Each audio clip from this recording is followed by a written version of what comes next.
नवी दिल्लीत राष्ट्रपती द्रौपदी मुर्मू यांच्या हस्ते कृषी अन्न प्रणालीमध्ये स्त्रिया या विषयावरच्या जागतिक परिषदेचं उद्घाटन. संसदेत सर्व खासदारांना समान नियम लागू असून प्रत्येकाला केवळ नियम आणि प्रक्रियांनुसारच बोलण्याचा अधिकार असल्याची लोकसभा अध्यक्ष ओम बिर्ला यांची स्पष्टोक्ती. देशात कोणत्याही प्रकारे इंधन तुटवडा नाही. दीर्घकाळ संघर्ष राहिला तरी भारताकडे पुरेसं वायू उत्पादन आणि पुरवठा व्यवस्था असल्याची पेट्रोलियम मंत्र्यांची लोकसभेत माहिती.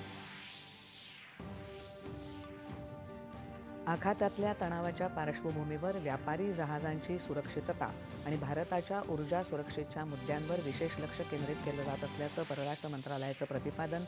केंद्र सरकारनं केलेल्या विविध उपाययोजनांमुळे LPG उत्पादनात 28% वाढ. पेट्रोलियम सचिवांची आंतरमंत्रालयीन पत्रकार परिषदेत माहिती. मुंबईत वाढत्या उंच इमारतींच्या पार्श्वभूमीवर अग्निसुरक्षा व्यवस्था अधिक सक्षम करण्यासाठी आवश्यक उपाययोजना करणार मंत्री उदय सामंत यांची विधान परिषदेत ग्वाही. महाराष्ट्र विधान भवन परिसराला ईमेलद्वारे आलेल्या धमकीच्या पार्श्वभूमीवर कसून शोध मोहीम. आता आणखी कडेकोट सुरक्षा व्यवस्था तैनात. सायबर पथकाकडून शोध सुरू. अमेरिकी सैन्यानं इराणचं सामर्थ्य लक्षणीयरित्या खिळखिळं केल्याचा ट्रम्प यांचा दावा.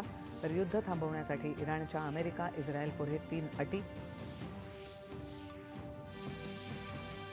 आणि आधुनिक महाराष्ट्राचे शिल्पकार आणि राज्याचे पहिले मुख्यमंत्री दिवंगत यशवंतराव चव्हाण यांच्या 113व्या जयंतीनिमित्त त्यांना राज्यभरातून अभिवादन.